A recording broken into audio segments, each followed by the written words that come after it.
Let's talk about why today's real estate market is not like 2008. Okay, so we've heard a lot about the inevitable crash and how it's going to be another recession just like we saw in 2008. Well, I hate to break it to you, but that probably won't happen. It looks like we will see a smaller recession due to the fact that we've been experiencing the highest inflation in 40 years, but we won't see a housing crash like we have in the past due to various differences in the market. So here are 5 huge factors that make today's real estate market different than 2008. Number 1 is a huge lack in foreclosures. Now let's compare. Today, our foreclosure situation is nothing like it was in 2007, 2008.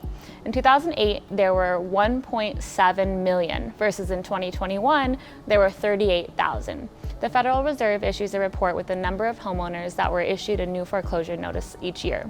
The bottom line is, unlike the years 2007 through 2010, foreclosures are rare, and here's why.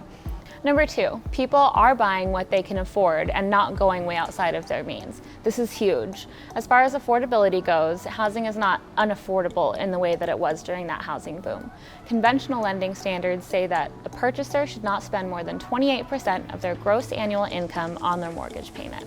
Number 3 is about mortgage standards. The mortgage standards of today are a lot higher than they were in the early 2000s, when banks were approving loans left and right to people they really shouldn't have. During the housing bubble of 2007, it was much easier to get a mortgage than it is today. In the 4 years leading up to the housing crash, yearly, there were 300 to 350 billion various loans owned by individuals with a credit score of 620 or lower. To put that in perspective, in the 14 years preceding the crash, the numbers are averaging closer to 70,000. Number 4, the average homeowner has equity in their home, and a lot of it. Today's homeowners are actually equity rich versus being tapped out of funds.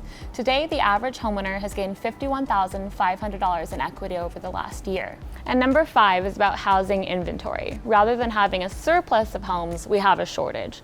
In comparison to the years 2007 through 2010, there were too many homes, resulting in short sales and foreclosures. Today, we have a shortage, causing demand to go up and home values to accelerate.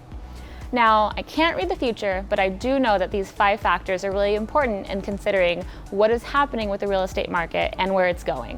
If you want to learn more about the real estate market today or are thinking about relocating to Phoenix, Arizona, be sure to subscribe to my channel and check out my other videos.